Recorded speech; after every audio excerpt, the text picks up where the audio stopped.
사람이 죽으면 어떻게 되나? 사람의 죽으면 어떻게 되나? 죽음에 대한 말이 많습니다. 죽는 즉시 의인은 낙원으로 죄인은 지옥으로 진행한다. 낙원에 갈 준비가 되지 않은 자들은 연옥에서 대기해야 한다.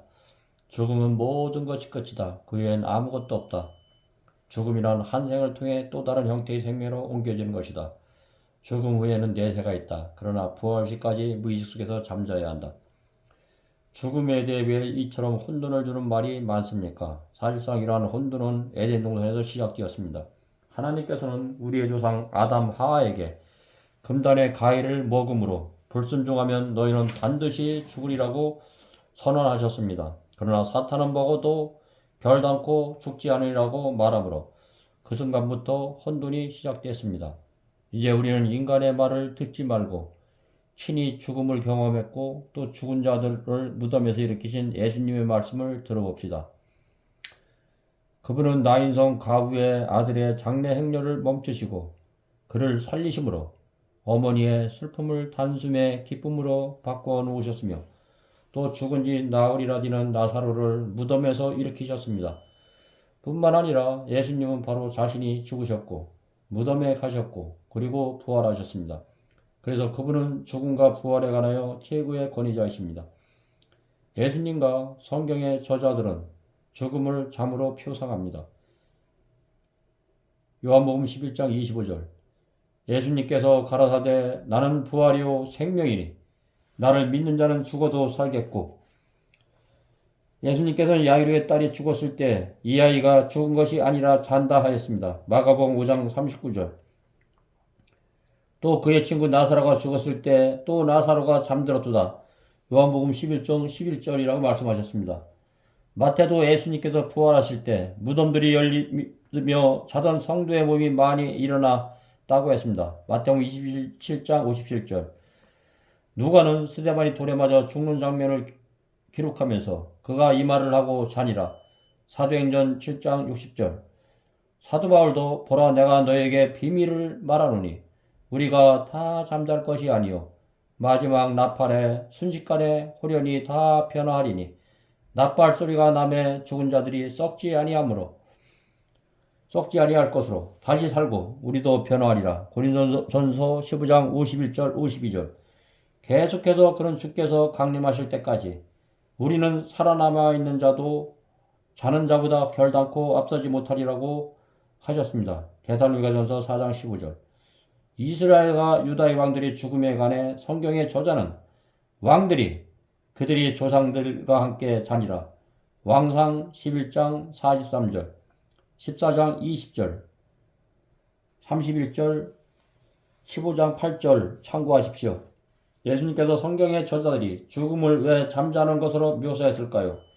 사람은 잠이 든 순간부터 깰 때까지 아무것도 모르며 무의식 상태 속에 있기 때문입니다. 그래서 성경은 죽은 자들은 아무것도 모르며 전도서 9장 5절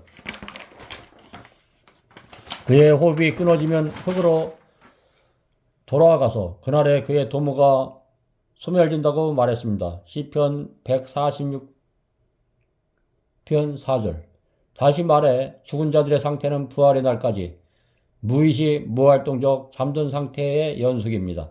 그러나 오늘날 많은 기독교인들이 사람의 죽는 즉시 고온이 낙원이나 지옥으로 간다고 생각합니다. 정말 지옥이 있습니까? 유튜브를 보면은 자기가 죽음을 보고 여러 가지 지옥으로 떨어져서 고통받았다는 그런 내용들도 있고 막 그렇습니다. 그런 건 다 엉터리입니다. 그런 건 강심술입니다. 사람이 죽으면 잠잔다 그랬고 무의식 상태이기 때문에 우리가 잘 때 아무것도 모르고 잡니다. 그러나 깨어납니다. 그것이 부활입니다. 정말 지옥이 있는가? 6.25 당시 부산에서 피난 생활을 하고 있을 때 한 개신교회에서 영주동에 있는 공터에 대형 천막을 치고 전도 집회를 개최하고 있었는데 3일째 저녁 두 친구와 함께 그 집회에 참석했습니다. 수십 년이 흘러갔으나 아직도 기억에 생생합니다. 설교의 제목은 지옥불에서 던져진 사람들이었습니다. 목사님은 며칠 전 지옥에 관한 꿈을 꿨는데 지옥불에 던져진 사람들의 고통이 너무 극심해 거품을 위에 물고 이따금씩 품어대며 아픔을 견디다 못해 자기 몸까지 자해하면서 살려달라고 신음하며 울부짖는 소리가 지옥 밖에 있던 자기의 귀까지 들렸다는 것입니다. 지옥 속에 자세히 들여다보니 여기 앉아 계신 분들 중에 여러 명이 그 지옥에 던져져서 타고 있었는데 천사들에게 우리 신자들이 왜 이곳에 왔느냐고 물으니 하나님께서 마땅히 드려야 할 헌금을 제대로 드리지 않았기 때문이라고 답했다는 것입니다. 설교가 끝나자 헌금 바구니를 들었는데 그 가난하던 시절이었으나 헌금 봉투마다 두둑한 것을 나는 보았습니다. 나는 지금도 생각해 봅니다. 그러한 방법으로 거둔 헌금을 과연 하나님이 기뻐하실까요? 그 헌금은 그 사랑의 동기에서 드린 것일까? 아니면 지옥불이 두려워서일까? 이러한 설교는 사람들의 심령 속에 공포심을 일으켜 사람들을 교회 안으로 들어오게 하며 헌금함에 맡은 돈을 넣게 할 수 있을지는 몰라도 영혼을 천국으로 들어가게 할 수는 없다고 생각한다. 나는 요즘도 지하철 안에서 예수 믿으면 천국 가고 안 믿으면 지옥 갑니다라고 위치는 사람들을 보면서 저건 아닌데 라고 생각합니다. 참으로 하나님을 믿어도 무식하게 믿으면은 이런 상태에 갑니다. 오늘날 대다수의 목사들이 지옥으로 떨어져서 이런 설교들을 합니다. 얼마나 두려운 하나님으로 알겠습니까? 폭군의 하나님으로 생각할 수가 있습니다. 하나님은 사랑의 하나님입니다. 이 불에서 사는 것 같이 세상 끝에도 그러하리라. 인자가 그 천사들을 보내리니 저희가 불법을 행하는 자들을 거두어 풀무불에 던져 넣으리니 거기서 울며 이를 가리라 그래 했습니다. 마태복음 13장 39절 42절에 나오는 말씀입니다. 가라지를 심은 원수는 마귀요 추수 때는 세상 끝이요 추수꾼들이 천사들이니 건즉 가라지를 거두어 불에 사는 것 같이 세상 끝에도 그러하리라 했습니다. 인자가 그 천사들을 보내리니 저희가 불법을 행하는 자들은 거두어 내어 물불에 던져 놓으리니 거기서 울며 이를 갈미 있으리라 했습니다. 어떤 종류의 설교나 전도는 많은 사람들의 마음속에 다음 같은 질문을 자아냅니다. 지옥이 참으로 있는가? 있다면 그것은 무엇과 다른가? 그곳에서는 현재도 죄인들이 타고 있는가?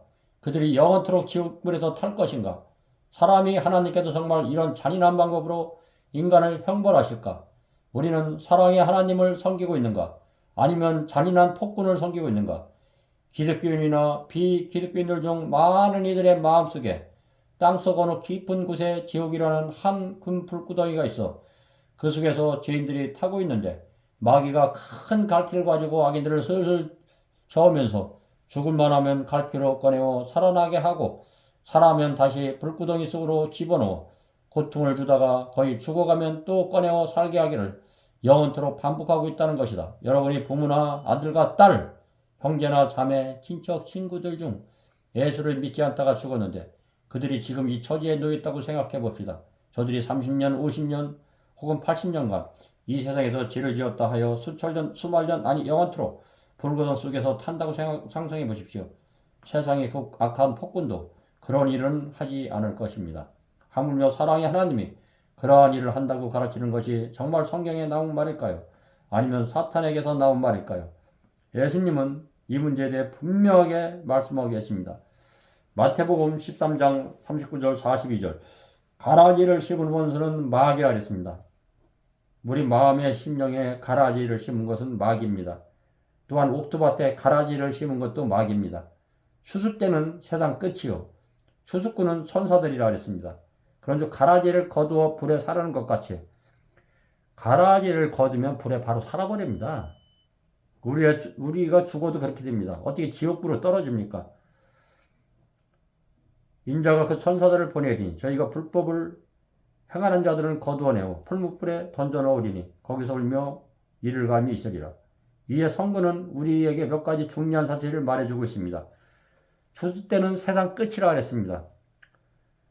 가라지를 거두어 불사르는 것 같이 세상 끝에도 그러하리라 했습니다. 악인을 불사르는 일도 세상 끝에 있으리란 뜻입니다.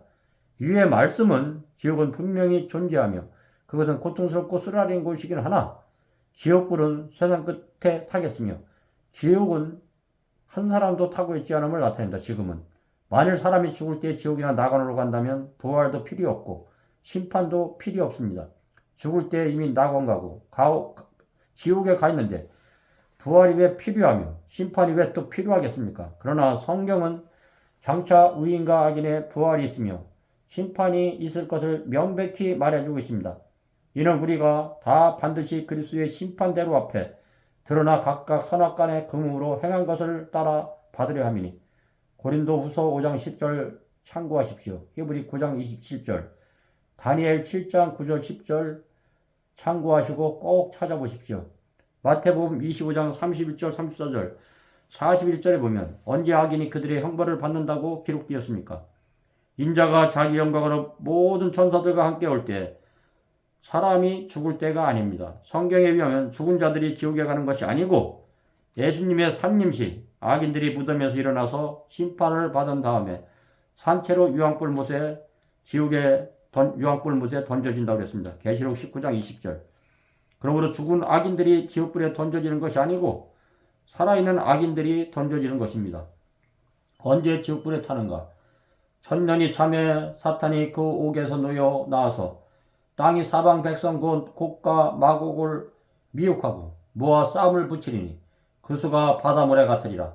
저희가 지면에 널리 퍼져 성도들의 진과 사랑하시는 성을 두르매 하늘에서 불이 내려와 저희를 소멸하고 계시록 20장 7절로 9절. 아마도 위에 성구는 어떤 다른 성경절보다 지옥에 관해 제일 잘 설명해 준다고 생각됩니다. 먼저 이 성구의 배경을 잠시 살펴봅시다.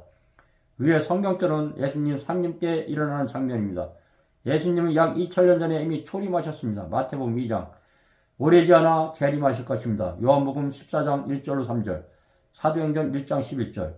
재림 시 아담 이래 죽었던 위인들이 다시 일어나 살아있던 위인들과 함께 공중에서 주를 맞이하면서 하늘새 예루살렘으로 올라갑니다. 동시에 살아있던 악인들은 예수님의 영광의 왕체 위에 다 죽임을 당합니다.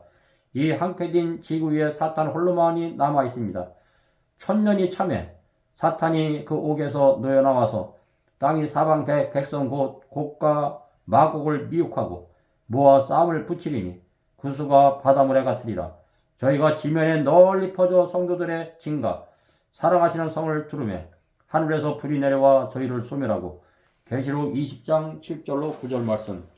천년이 찬 후 예수님은 구원받는 성도들의 거처가 된 새 예루살렘 도성과 함께 이 땅 감람산으로 내려오십니다.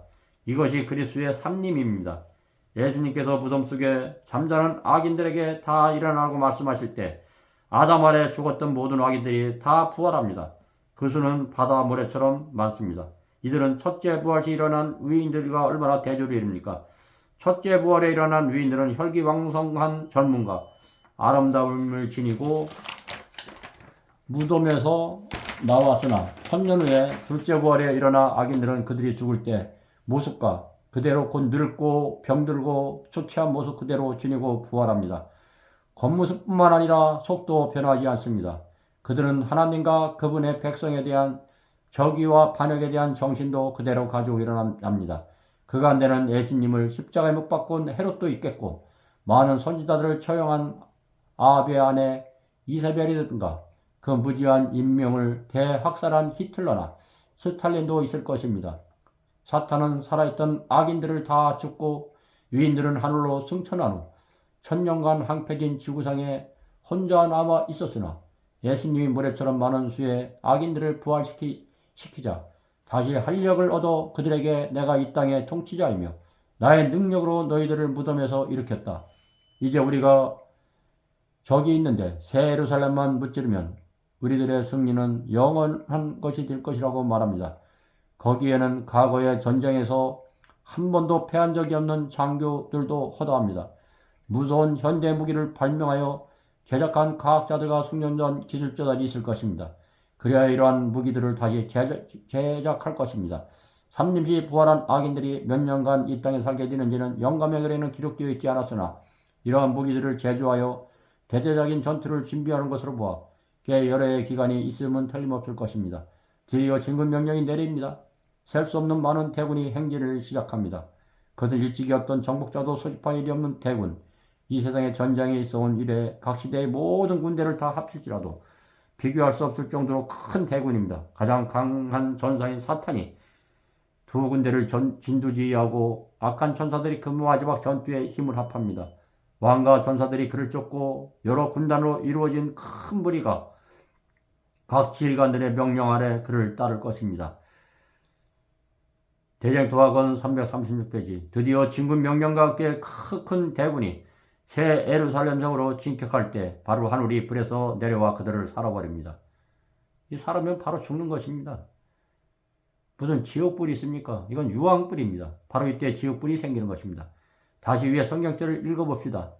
천년이 참에 사탄이 그 옥에서 놓여 나와서 땅이 사방 백성을 모아 싸움을 붙이리니 그 수가 바닷물에 같으리라. 저희가 지면에 널리 퍼져 성도들의 진과 사랑하시는 성읍을 두름에 하늘에서 불이 내려와 저희를 소멸하고 계시록 20장 7절 9절 여기 말하는 하늘에서 불이 내려와 저희를 소멸하는 유황불이 바로 지옥불인 것입니다. 그럼 악인의 지옥불에서 영원히 불탄다는 것은 무슨 뜻인가요? 이제 몇 가지 질문을 해봅시다. 그럼 지옥이 어디에 있습니까? 이 지상입니다. 악인이 언제 지옥불에 타는가? 악인들이 새 예루살렘 성을 공격할 때 하늘에서 불이 내려와 악인들을 태우는 바로 그때입니다. 그럼 지옥불이란 무엇입니까? 삼림시 지구상의 모든 악인을 태우는 하늘에서 내려온 유황불입니다. 현재 이 지옥불에 타고 있는 사람이 있습니까? 한 명도 없습니다. 그들 얼마나 오래 탑니까? 잠깐 동안입니다. 어떤 분들이 죄인들이 영원히 탄다고 하는데요. 영원히 탄다는 가르침은 성경에서 나온 말이 아닙니다.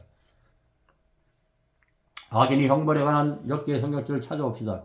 대저 행악하는 자는 끊어질 것이며 여호와를 기대하는 자는 땅을 차지하리로다.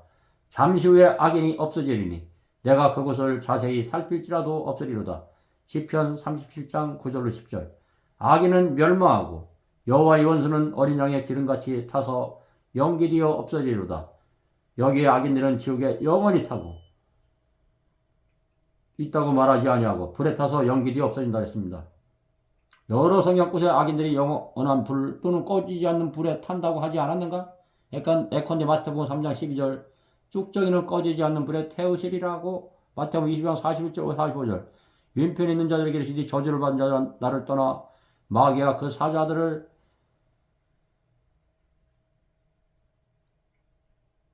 위에 예비된 영원한 불에 들어가라. 저희는 영벌의 위인들을 영생에 들어가라 하시리라. 여기에 기록된 꺼지지 않는 불, 영원한 불 또는 영벌의 영원한 형벌 등의 낱말 등을 지적하면서 지옥에서 영원토록 불에 탄다고 오늘날 목회자들이나 성경을 가르치는 사람들이 이걸 가지고 지옥불이라고 얘기합니다. 그러나 성경은 요한복음 3장 10절 하나님이 세상을 이처럼 사랑하사 독생자를 줄 수 있는 저를 믿는 자마다 멸망치 않고 영생을 얻으리라 했습니다. 하나님은 결단코 악인들이 죽는 것을 원하지 않습니다. 악인들이 돌이켜 회개하고 하나님의 아들, 딸들이 되기를 원합니다. 여기 기록되어 꺼지지 않는 불, 영원한 불 또는 영벌, 영원한 형벌 등의 낱말 등을 지적하면서 지옥에 영원토록 불에 탄다고 말합니다. 그러나 이 낱말들을 한번 살펴봅시다. 이것은 불에 타는 시간이 영원하다는 것이 아니요. 불의 결과인 죽음이 영원하다는 뜻입니다. 그 죽음이 영원한 것이므로 다시는 살아날 수 없다는 뜻입니다. 죽음의 고통 과정이 영원하다는 말이 아니요. 다시는 살아날 수 없다는 뜻입니다. 다시 말해 죽음 자체가 영원한 것이요. 죽음의 과정은 잠시 동안입니다. 이것을 입증하는 몇몇 성경절들을 찾아봅시다. 소돔과 고모라가 그 이웃 도시들을 저희와 같은 모양으로 간음을 행하며 다른 색을 따라 가다가 영원한 불의 형벌을 받음으로 거울이 되었느니라. 유다서 1장 7절. 여기에 소돔은 영원한 불에 의해 멸망을 당했다고 기록하고 있습니다. 그럼 소돔 고모라가 아직도 타고 있습니까? 소돔 고모라가 있던 것이 지금 사해바다가 되었습니다. 불이 꺼진 지 오래입니다. 소돔 고모라가 사람들을 다 태움으로 목적을 달성한 그 불은 꺼져버렸습니다. 이사야 34장에 에돔에 관한 이야기가 나옵니다. 에돔이 시내들을 변하여 역청이 되고 그 띠끌은 유황이 되고 그 땅은 불붙는 역청이 되며 낮에나 밤에나 꺼지지 않고 그 연기가 끊임없이 터오를 것이며 세세에 항모하여 그리로 지날 자가 영영이 없겠고 이사야 34장 9절로 10절. 여기 에돔은 낮에나 밤에나 꺼지지 않는 영원한 불에 타겠다고 말하고 있습니다. 그럼 에돔은 아직도 타고 있습니까? 2700년 전에 다 타서 없어졌고 완전한 태운 다음 그 불은 꺼졌습니다. 하나만 예를 들어봅시다. 오직 한나는 올라가지 아니하고 그 남편에게 이 아이를 젖대거든 내가 그를 데리고 와서 요 앞에 비게 하고 거기 영영이 있게 하리이다. 사무엘상 1장 22절. 한나는 그의 아들 사무엘을 하나님의 성전에 영원히 있게 하겠다고 소원하였습니다.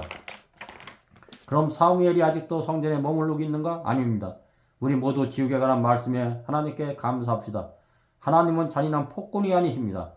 비록 멸망당하는 죄인이라 할지라도 마지막 날에 잠시 동안 유황불에 타서 연기되어 사라집니다. 물론 다 똑같이 타지는 않습니다. 재질의 경중에 따라 불에 타는 시간도 다를 것입니다. 비록 예수님을 불렀다 해도 이 땅에 선하게 산 자들은 잠깐 동안 불에 탈 것입니다. 헤롯처럼 진리를 배척할 뿐 아니라 주님을 죽이는 앞장선 자와 그리고 역사를 통해 내려오면서 진리를 짓밟고 하나님의 백성들을 박해하고 죽인 자들은 좀 더 오래 탈 것입니다. 그 중에서 사단은 제일 오래 아니면 여러 날 탈 수도 있을 것입니다. 그러나 지혜 뿌린 사탄마저도 여러 날 탄 후에 그분은 영원히 꺼져버립니다. 죄송합니다. 성경 말씀에는 저는 얘기하지 않는 사람인데 오늘날 대한민국의 실정이 최악으로 도달하기 때문에 세계 경제 대국을 누가 일으켰습니까? 이승만 대통령의 건국이념과 박정희 대통령의 경제와 멸공정신으로 반공방첩을 심어주고 세계 10대 강대국의 초석이 되게끔 만들었고 전두환 대통령의 한강이적과 칼라 TV와 머리 두바라의 자유라와 미니스커트와 그의 평화의 댐을 만들고 또한 88 올림픽을 무사히 치르고 한강 이적을 통해서 얼마나 지금 아름답습니까? 홍제천, 양제천, 중랑천 각 곳에 가면은 잉어떼가 놀고 있고 잉어를 던지면 우리나라만큼 깨끗이 자연보호를 한 나라가 없습니다. 산림보호로 박정희 대통령이 이루었던 대한민국이었습니다. 그러나 주사파 김일성 3부자를 신격하는 주사파 정권들이 이재명과 문재인 그의 무수히 많은 주사파 정치가들 언론노조 그 다음에 검사들 그 다음에 경찰청 그의 안기부에까지 박지원과 그의 많은 일당들 이 나라를 공산화하려고 합니다. 그들의 행하는 죄악들은 우리는 어차피 죽을 운명입니다. 저는 하나님 안에서 부활을 믿기 때문에 저는 죽음을 잠자는 것으로 생각하기 때문에 저는 생명을 내걸고 지금 이 일에 싸우고 있습니다. 저는 5.18 때 특전사 현역군인으로 참전하여 여러 번 죽을 고비를 넘기고 에피 장갑차에 깔려 죽을 뻔했고 여러 가지 그 트라우마로 인해서 정신장애 1급을 받고 지금도 하루에 서너 시간밖에 잠을 못 자. 낮에는 전철을 타면은 어떤 때 전철을 한 바퀴 반을 돌 때도 있습니다. 저는 그런 상황에서 제 명예를 회복하기 위해서 하나님의 참 백성으로서 이 나라를 공산화되지 않게끔 많은 사람들한테 심어주고 있고 강함은 나가고 있습니다. 저는 6.25 전쟁을 치렀던 어르신들과 어머니 부대와 고교연합회와 그의 해병대와 그의 육해공군 많은 분들 나오시는 것을 보고 참으로 존경합니다. 특전사 선후배님들 여러분들이 나서야 됩니다. 여러분들 군생활 포물했습니까? 여러분들이 나서야 됩니다. 감사합니다.